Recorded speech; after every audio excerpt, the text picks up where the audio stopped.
Welcome to the Future of Field Service podcast. I'm your host, Sarah Nicastro.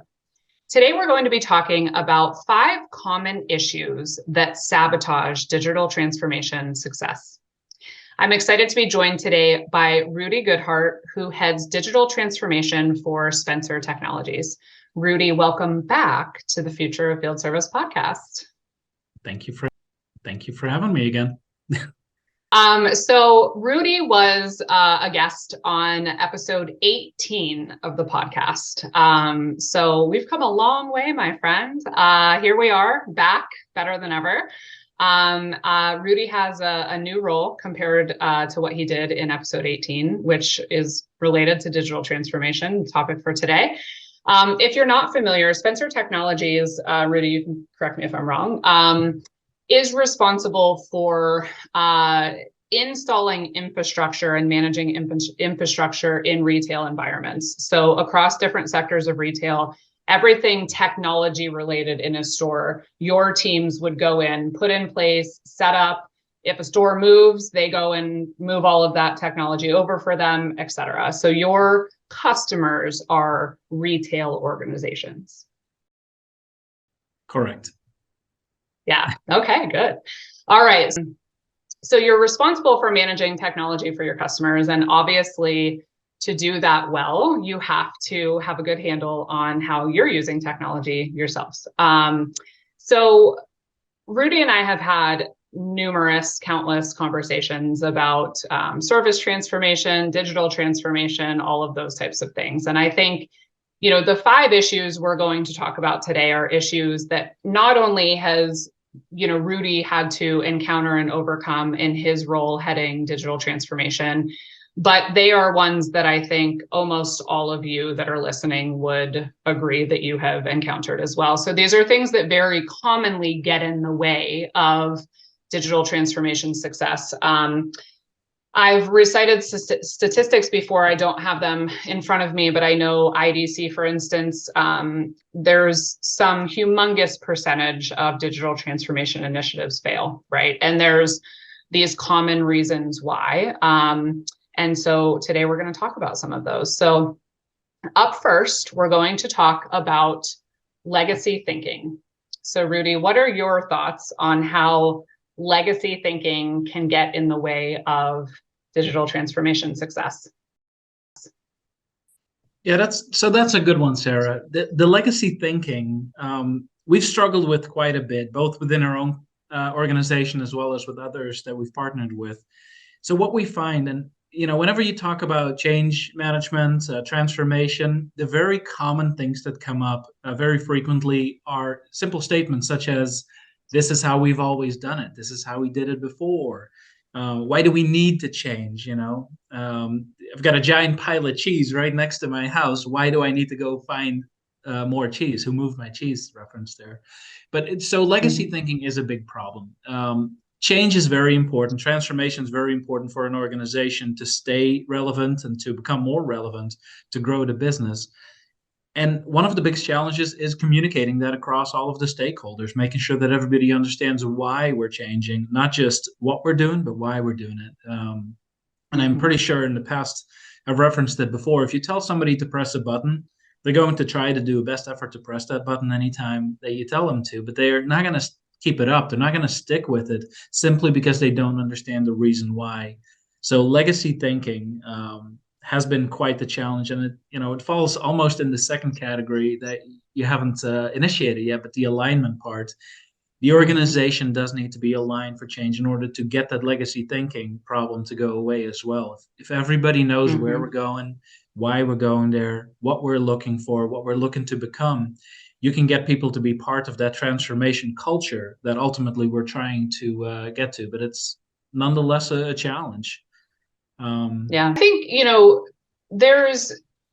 this is such a emotional, psychological response, right? I mean, it's a very human thing of, no, I would rather stay in my comfort zone. Well, no, this is working. Like, we're doing fine. The company is doing fine. So why should we go,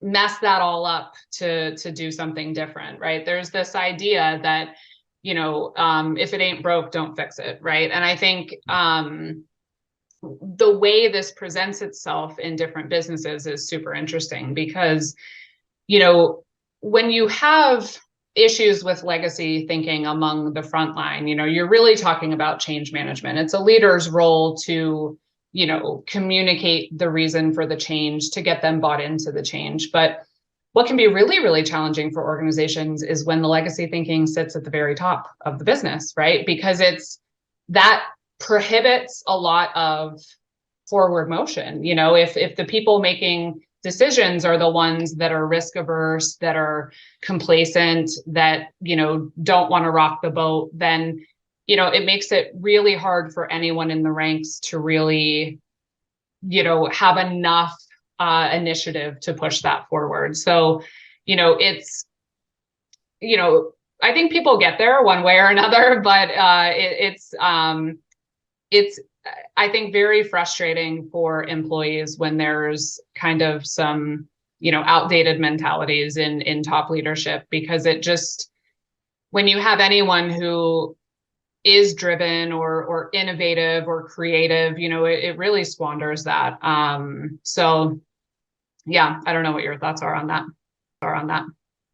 No, I think you're dead on the it comes top down. So anything change definitely goes top down. So in the past, so last time we talked, I was just responsible for business intelligence, right? So I was really data Mhm. analytical driven, and I said my pieces on that. Since then, I'm rolling into digital transformation, which so a little bit backstory there. So I started in systems development, then went to business intelligence, then went to digital transformation. So in the digital transformation world, I've gotten much more involvement with the people portion, where systems development Mhm. is super systems focused. It's I don't want to say it's easy because nobody will say it's easy, but all you're responsible for is delivering the solution that people are asking for, and you deliver it. Your portion is almost done with that. Business Mhm. intelligence, you're responsible to making sense of all the data, looking at it, finding the problems. But again, in the transformation world, it's the people that play the very biggest role, because not only are you responsible for getting the technology to do what it needs to do to grow the business and to make the people more efficient and just overall increase the customer and employee experience, you've got to roll Mhm. that out and sell it at well. So I've taken much more of a sales position there, and I have encountered situations where seemingly everybody's on board, everybody's part of this change champion list, right? But then Mhm. internally, it goes something like, hey, we got to change this system. It's not going to work, but let's give it our best effort anyways, right? So even if everybody on the surface is on board, the message that gets relayed outside of the very controlled meetings is super important. So you don't just need the Mhm. public buy-in, you need the actual buy-in. You need to make sure people understand what they're doing, that they're excited about it. Legacy thinking is a fear of change, right? And you mentioned that Mhm. change is hard, and there's so many articles on it. Change is pain. Change registers to the human brain as pain. You've got this valley of despair area in change management. There's so many references. Change is hard. Change is difficult. Change is pain. But change is exciting too, and that's really something Mhm. that I like to relate to people. Look, we're doing things today for whatever reason we're doing things today, right? But if we can do this, here's what you get out of it. Here's what we can do with it. You start listing all these people. You start getting the people excited about the change. But that Mhm. needs to come top down. And that is so important. Yeah. Get people on board. I think, as someone leading digital transformation, bringing that enthusiasm to the table is a really important part of the role. But moving on to the next topic, so is alignment, right? So this is, I was saying when we were chatting, your role is a lot like herding cats, right? Because there's all of the functions of the business. They have, different opinions, different objectives, different needs for the technology, different visions of where they want to go. And somehow you have to figure out how to get everyone on the same page, and to take, all of those silo functional visions within Spencer and make them a Spencer vision, one vision, and then prioritize, how that all happens. So it sounds pretty easy. And how's that going? Oh man. Oh man. So, so alignment is absolutely the very biggest struggle that I've faced for probably the better part of a decade right now. And Mhm. it's something that I'm not super excited about to talk about because there's been some real struggles and some real pains in this, right? So, having sat in several areas of the organization in Spencer, we've always had a lot of things to do, right? Being a technology providing organization where we support multi-site corporations, such as recently onboarded Lego, super proud and super excited for that, right? My kids Um, would love that. my kid, I love it. I can't lie about that, Yeah. right? So someday I'll go to the headquarters, and that's kind of on my bucket list now. But anyways, right? So we're onboarding these technology companies. We're always moving. We cannot stand still. We cannot be stagnant in what we offer or how we do, because ultimately we're tying into all of our vendors' software systems. And Mhm. with that comes the need for us to have a system that is super strong and then be on top of that, right? So the alignment to make sure that technology is important, that we have the right technology in place, that we have the right people in place, the right priorities has become very important. What we faced before is that all of these priorities, all of these needs got mangled, where each officer in the organization had, for example, their priority 1, 2, 3, 4, 5. To me, that translates as 5 priority 1s, 5 priority 2s, 5 priority 3s, and all of the small asks that came on top of it. As a result, we were not as effective as I wanted to be. And it really wasn't Mhm. until we launched an operational excellence initiative within the organization, which we called Project Phoenix, because, rise from the ashes kind of story. Not that Mhm. Spencer was in ashes, right? But we're really proud about this. We're really proud about rising it. And the Phoenix is now proudly presented within our office on our templates and sometimes in email signatures. It's a gorgeous image, and the message is just as well. We are aligned now. We went through this operational excellence initiative, and we started from a very customer centric point of view. We had all of the functional leaders and stakeholders of the organization in one room, and we asked one simple question per workflow. We mapped out the whole organization's workflow that had to do with service delivery.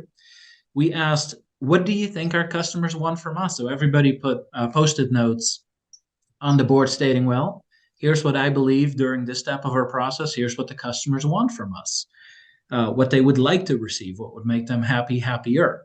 Um, and then we went over all of these post-its by workflow, and we said, okay, what needs to change within our organization to get to that point? So we've identified, what do we think our customers want from us?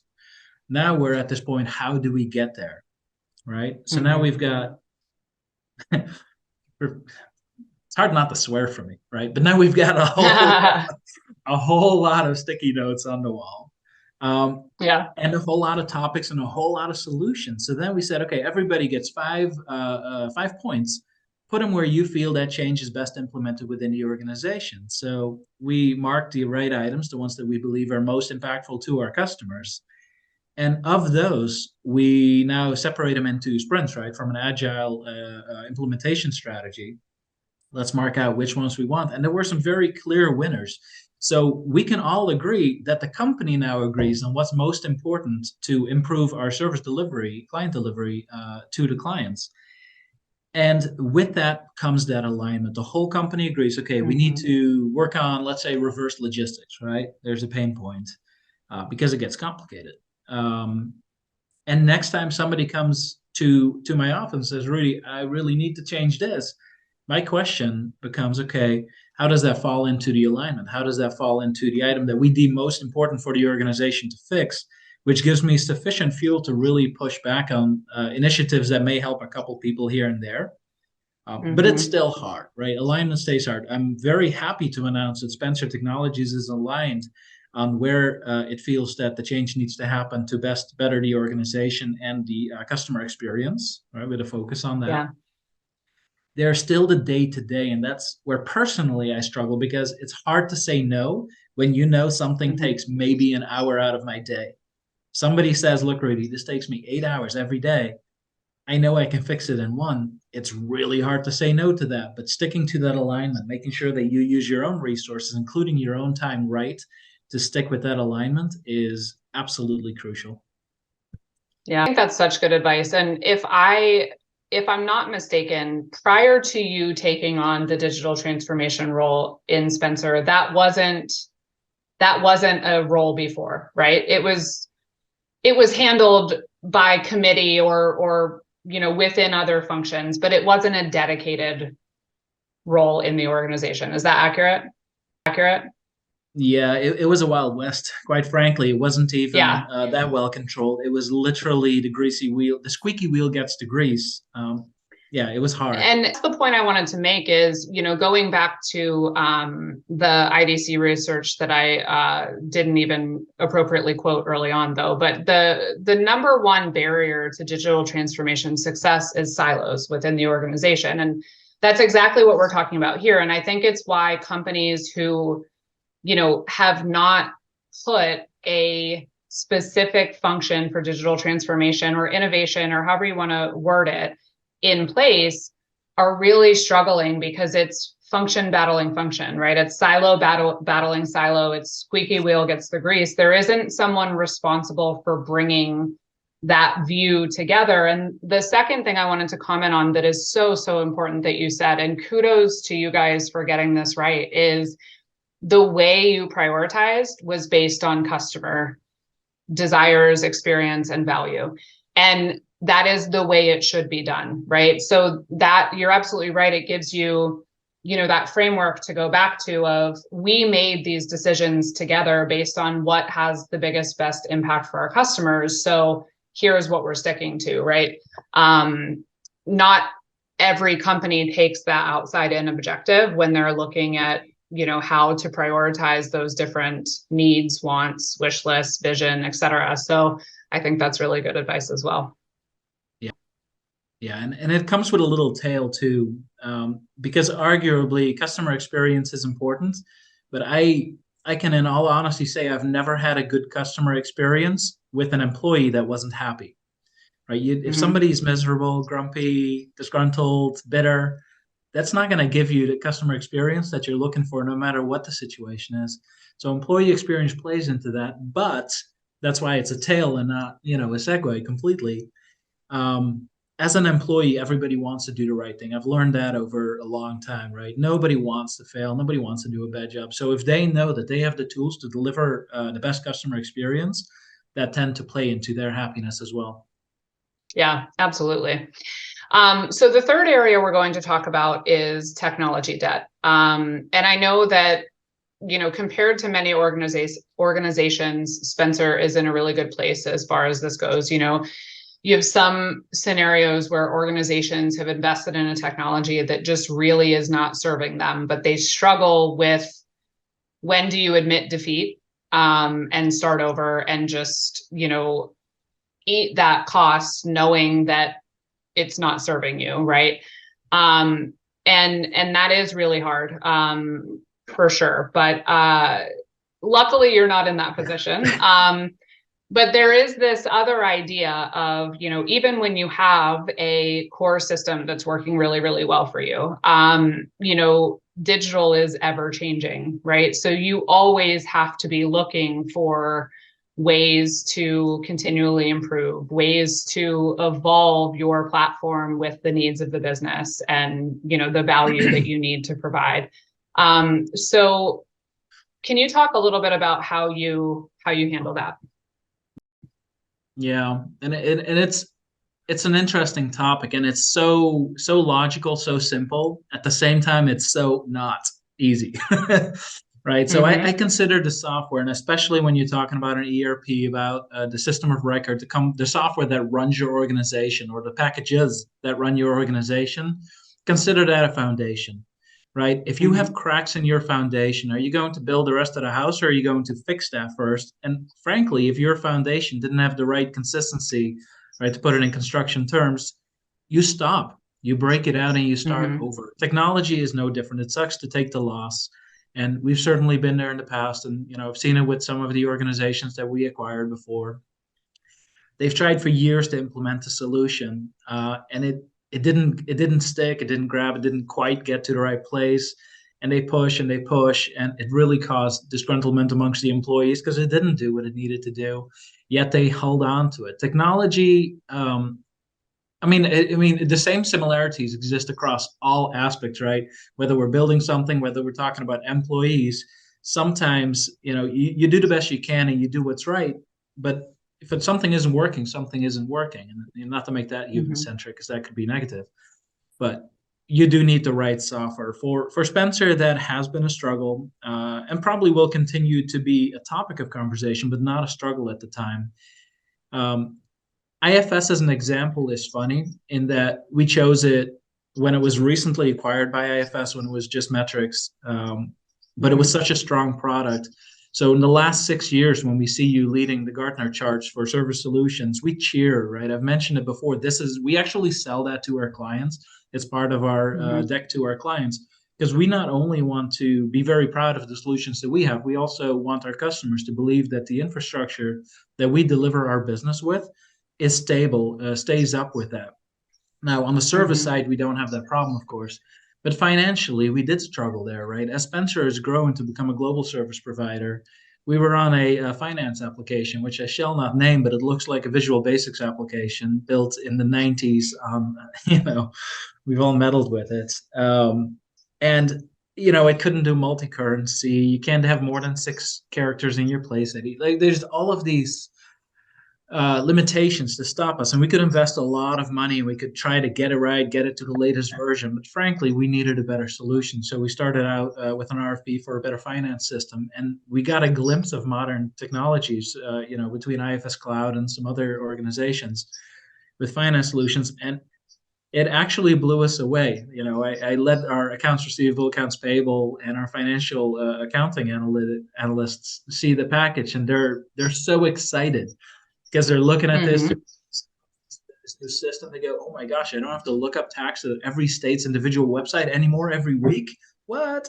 Right? Stuff like that. So you get the right technology and to really help grow your company. But if something doesn't work for you, cut your losses, move on, identify Mhm. that you can or cannot meet the bill, and that's okay. And you and I have talked about this before. I don't mind taking a step back. Failure is often perceived as a really bad thing. Failure is okay. It's okay to start Mhm. over. We all do it in our daily lives, left and right? It doesn't always work the first time, and that's okay. It sucks that you have to present it to a board of directors and you go, hey, yeah, that project had costed us a lot of money. It really isn't going where it needs to go. Um, but Mhm. it beats lying to yourself and lying to your investors and your stakeholders, and because you lose the buy-in. Back to that whole, making sure that the people are positive about things, being true to yourself, being Mhm. true to people about the ability to succeed with the technology that you're picking or have currently implemented in your organization is very important to that. Yeah.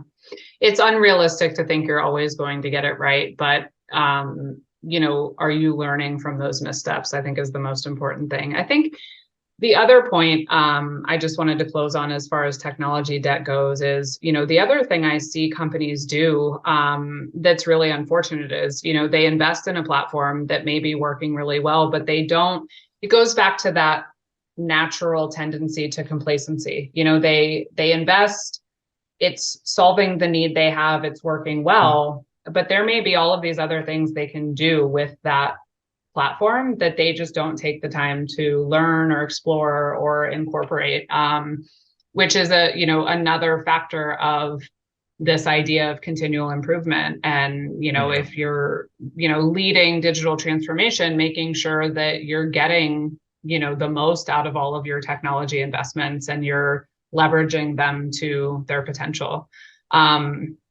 So you mentioned earlier the employee experience, and I think that's really important as well.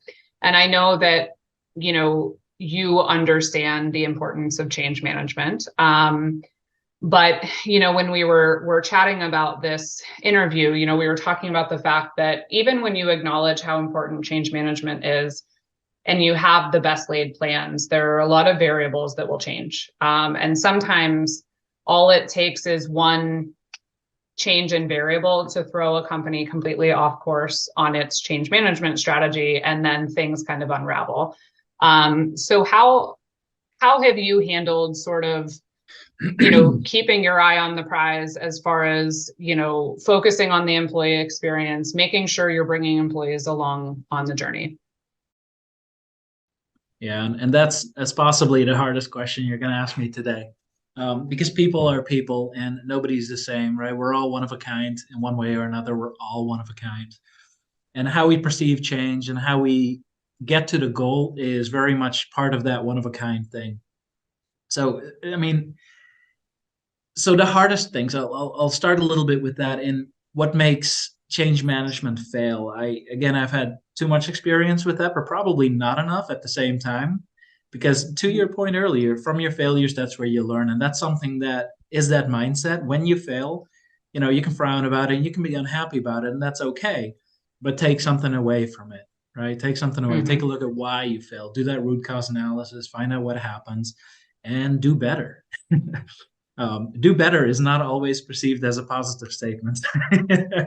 But nonetheless, right? So some of the things that we faced internally is lack of direction, very much to the alignment portion. Lack of direction is a big deal. Too many critical needs, right? If everything is a high priority, frankly, nothing's a high priority. And that's a hard message to relay, Mm-hmm. because if everybody says that their priority is the highest, then nothing is. Can all have the same priority. Lack of resources, right? If you're going to pursue change management, transformation of your organization, make sure you have the right resources in place to do that. I alluded to that in like a little cartoony fire pit video that I made not too long ago. Mm-hmm. Um, if I am trying to build a fire and I'm trying to keep that going, but I keep got to rush between different campfires all the time, then ultimately one will burn out because I'm either using up the sticks that I needed to keep it going or I'm not paying attention to it. You cannot be in three places at once, but you could Mm-hmm. hire three people to tend to three fires at the same time, right? But resources, come back to the right number of resources, both from an employee point of view as well as from a monetary point of view, technology point of view, everywhere. Impatience, right? If somebody wants a type of change that simply, and they're pushing a deadline on you that is too aggressive, um, which I would like to reference. I've heard people purposely put an aggressive deadline on something with the explanation, if I set the deadline too far forward, then you're more motivated to work really hard on it and try hopefully meet the actual deadline that could be met, even though the expectation was never the original deadline. That's demotivating, right? If you know you're going Mm-hmm. to fail from the start, where's the drive to get there? If you set a realistic deadline, you're actually more likely to get people on board because, everybody wants to be successful. But yeah, realistic Mm-hmm. deadlines, right? Making sure that people understand change is not instant. One of my previous leaders once told me, right now doesn't exist. You can get it right or you can get it now, but right now is not a thing.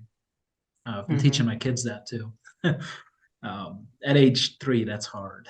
Mm-hmm. But wrong conditions, even if you have all the resources and all of the right intentions in place, sometimes the conditions aren't good. If I try to change something large in my organization when I'm in the middle of peak season, it's not going to happen. Mm-hmm. People don't have the right time for it. They don't have the right mindset for change at that time. They're too busy running the company. Change in leadership, right, comes back to that change in vision, change in direction. When leadership changes, sometimes we find that the old plan either doesn't get the right buy-in anymore, or the sponsorship support stops. An executive sponsor is a heck of a lot more than a name in a field. There's a lot more to that. But Mm-hmm. yeah, poor transitions, right? If you do change and you don't transition right into the new thing, or you don't stick with it, that's a problem. And Mm-hmm. that's something I've actually learned the hard way in change management. Once you get people on board, everybody's happy, right? Everybody wants to change. But then once you deliver it, you walk away. The chance of Mm-hmm. it actually being a successful change does not depend on your deployment success. Deploying change is relatively easy. Making sure that it sticks is really the hardest thing. Making sure that people stick with it, they understand why they're doing it, making sure that it doesn't get lost in Mm-hmm. the daily shuffle, and ultimately, it undoes the change. Um, but yeah, people, change management and people, all of those things, and then so many more. It is by far the hardest topic, but I think that communication is key.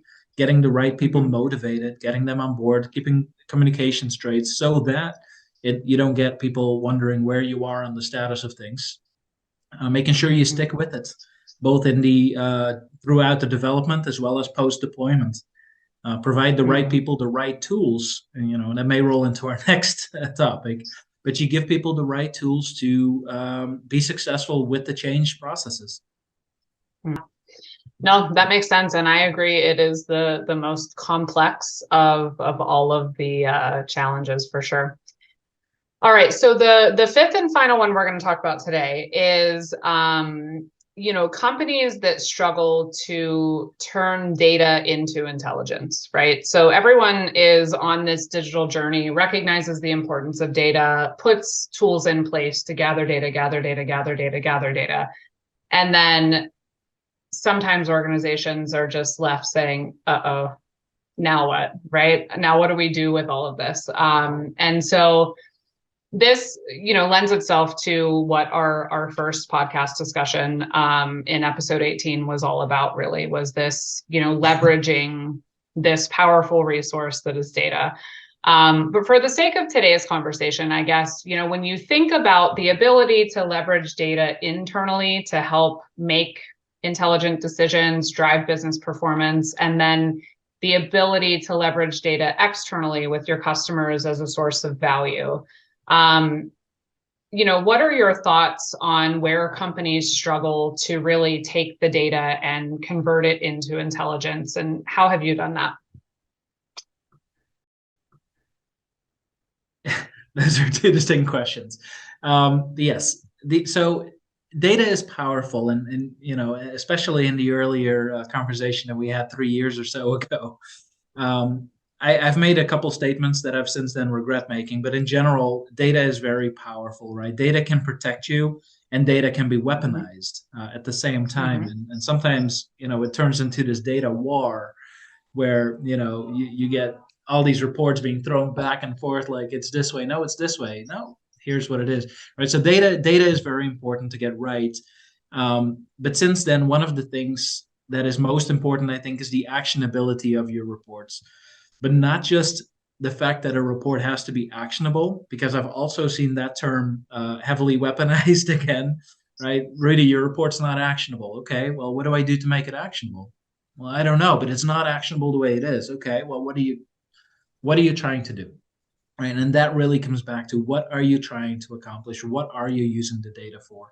Whether we're talking Mm-hmm. internally or to our customers, when you build a report, what function does it serve? If a report is a report to look at, or dashboard, right? If I have a Power BI dashboard that is nice to look at and it always shows green or red or yellow, but nobody is using that to drive any type of actions, then why are we looking at it? If it doesn't have Mm-hmm. people looking at it and making decisions, then why are we looking at it? Sometimes data is simply for decision making. If I'm talking about profitability, forecasting reports, there may not be direct actions, but indirectly there, of course, are. Because my forecast report shows that I'm growing the business much faster than I anticipated. If I'm expecting, I don't know, $15 million worth of work in March, then I should staff up for that, right? So it becomes Mm-hmm. actionable. Um, I think that actually is one of the biggest things to our customers. And here's the statement that I used to regret. I'll start actually customer facing, and then I'll talk more. But customer facing, I used to state, take control of the narrative, create public standard reports, canned reports, provide them to the customer. And the example I used back then is, you don't ask your partner, what do you want for dinner when you go out, because the answer will be, I don't know. What do you want? You come back into Mm-hmm. this whole war of where do we go to eat ultimately. Whereas if I ask the partner, let's go to Olive Garden, what do you want from their menu, you're going to get a straight answer, or a direction in which the answer can be given, such as, hey, but that has a Longhorn steak. And I forgot the name of the whole place, but a Longhorn steakhouse next door. Pick Mm-hmm. me up something there because I know you're already in their parking lot, right? So it's set Right. to control of the narrative. But the thing that I regret is, you do want to listen to your customers, right? Having a Mm-hmm. standard set of reports is very nice, but listening to your customers' need is important too, because ultimately being selected as a vendor for them they have an intention for that too. They have expectations, and you want to make sure that your standard reports meet that expectation, or you enhance your standard reports by Mhm. listening to them. So, what are the problems they're trying to solve? How could we help them?